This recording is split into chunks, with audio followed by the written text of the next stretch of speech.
આશા રાખું છું કે તમે બધા સહકુશળ હશો, હું પણ સહકુશળ છું।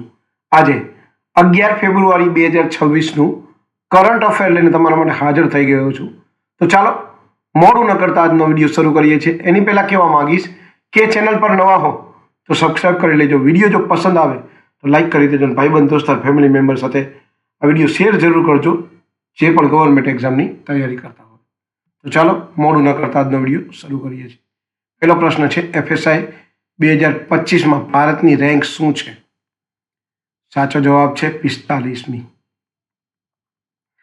બીજો પ્રશ્ન છે, પહેલી બ્રિક્સ શેરપા બેઠકની મેજબાની કોણે કરી? સાચો જવાબ છે ભારત। ત્રીજો પ્રશ્ન છે, એશિયાઈ ચેમ્પિયનશિપમાં 25મી પિસ્તોલ ટીમ સ્પર્ધામાં રજત પદક કોણે જીત્યું? સાચો જવાબ છે મનુ ભાકર।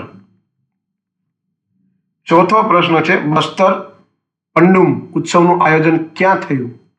સાચો જવાબ છે છત્તીસગઢ।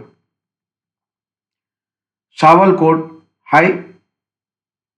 હાઇડ્રો ઇલેક્ટ્રિક પ્રોજેક્ટ કઈ નદી પર સ્થિત છે?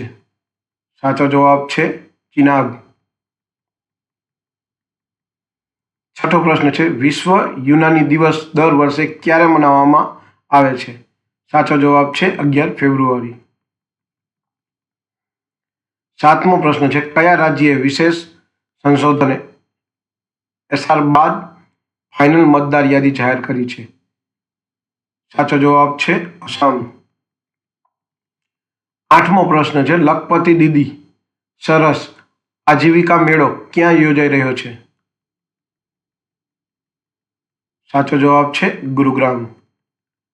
નવમો પ્રશ્ન છે, બાયોફેચ 2026માં કન્ટ્રી ઓફ ધ યર તરીકે કયા દેશની પસંદગી થઈ છે? સાચો જવાબ છે ભારત।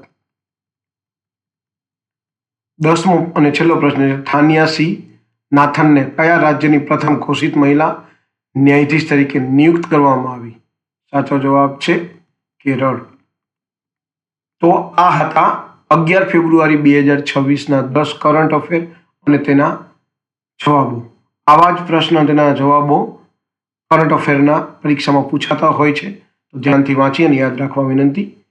અને આવા જ વિડીયો જો તમારે જોતા હોય તો વિડીયોને એક લાઇક કરી દેજો। વિડીયો ગમે ભાઈબંધ દોસ્તાર સાથે શેર કરી દેજો અને ચેનલ પર નવા હો તો સબસ્ક્રાઈબ કરીને બેલ આઇકન પ્રેસ કરી દેજો, કેમ કે જ્યારે નવા વિડીયો આવે તરત જ તમને નોટિફિકેશન સૌથી પહેલાં મળતી રહે।